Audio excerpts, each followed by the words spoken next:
naturally, we're excited. Guys it's gotten on us in a hurry. Our guys have had a great camp, worked extremely hard. Feel really good about our football team. Our guys have really a close-knit bunch. I feel like that we've gotten better every day of camp, and naturally we start our first game on the road, and we've talked to our guys all camp about the importance of being road warriors, and naturally start off with a defending two-time conference champion is a tall order, and our guys know the challenge ahead, and we're excited about the opportunity to head out to East Carolina, and I think it's going to be a great game day atmosphere naturally with Coach Ruffin and new staff and a lot of excitement. I think they've got what I understand, a sold-out crowd and a new end zone facility, and our guys know what a challenge that is, and I'm excited about getting our guys on the field and going at it. So we're excited about the opportunity and looking forward to this weekend. Questions? Coach, a lot of people like to start with tune-up games, get the Kingstown stuff. Obviously not the case in this situation. Are you cool with the way you guys are starting the season? Would you rather have maybe a little bit lesser opponent to tune up and everything? Well, you take what the hand that's dealt you, and there's no any schedule you ever have. There's always things you like about it and things you don't like about it. I can tell you that Conference USA is extremely competitive week in and week out. There's not a team that can't beat the other team, and the hardest thing in college football is winning on the road, and we're starting on the road against East Carolina, a two-time defending conference champion. And that's a tall order, but with that comes great opportunity, and so don't worry too much about things you can't control. We're focused on going to East Carolina and making sure that we are a disciplined team when we get there. It's going to be a very hostile environment, and we know that.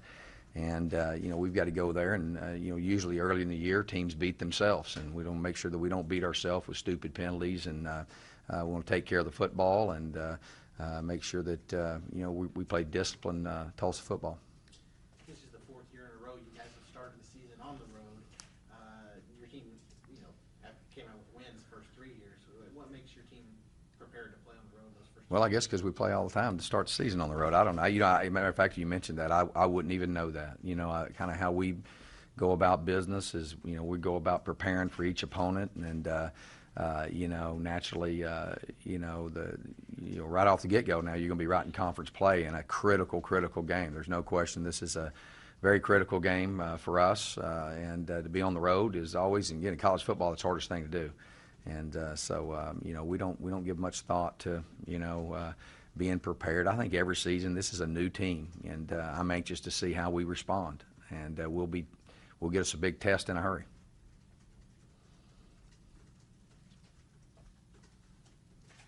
How do you prepare for an East Carolina team?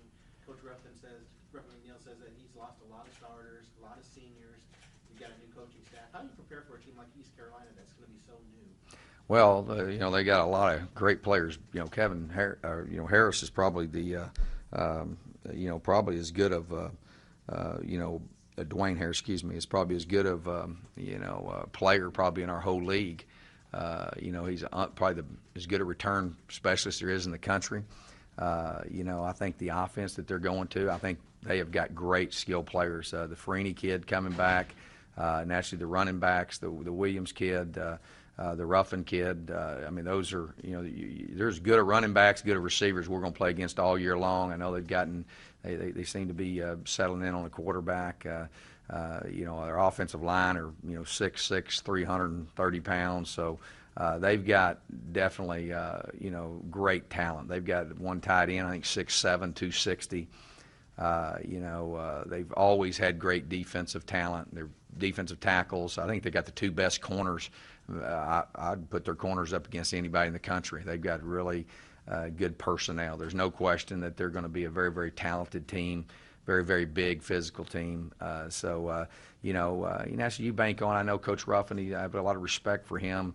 They're going to do the things that they have done defensively in the past. I think what you've seen them do at Tech, and as well offensively. They've the offense speaks for itself. It's been number one in the Big 12 and one of the best in the country over the last several years. So I look for them to do the same things, even though it's hard to prepare because you don't know everybody's going to have special things that they do, and but again, the key in this game, I think, for us is working on us and making sure that you don't beat yourself.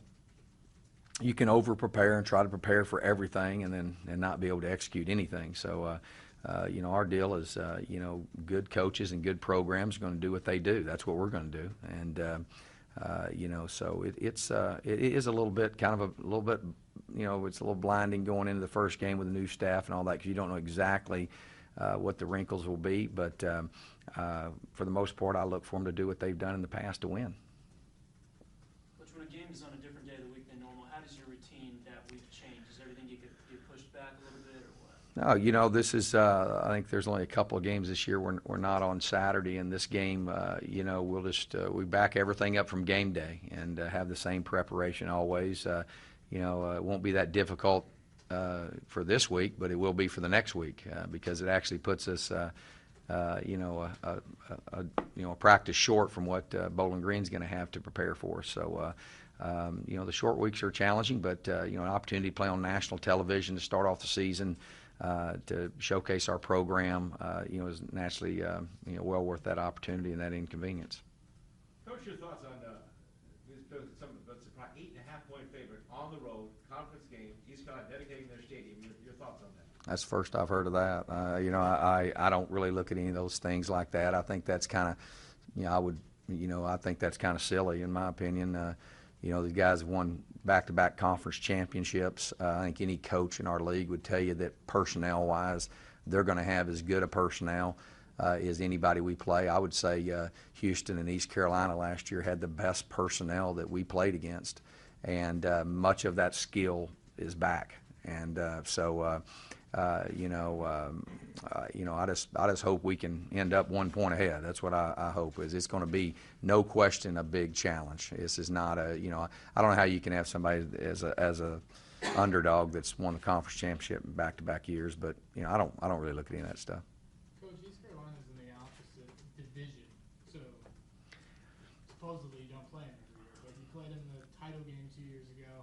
That was sort of the game last year that started the end of the year woes that kept you out of the postseason. Has this developed into a rivalry even though you're on different sides? Oh, I think our kids have a lot of respect for their program. I mean, they're the two-time defending back-to-back conference champions. We felt like that, they came in here in 2008 and took it. I mean, a lot of people, we turn the ball over and all that stuff, but they were a very physical football team, and I think they've been the catalyst in our conference for defense. And you look at the amount of players they've put in the NFL and the type of defense they've played against the type of opponents that they've played, Virginia Tech and people like that. Very, very physical football team and a very, very good football team. So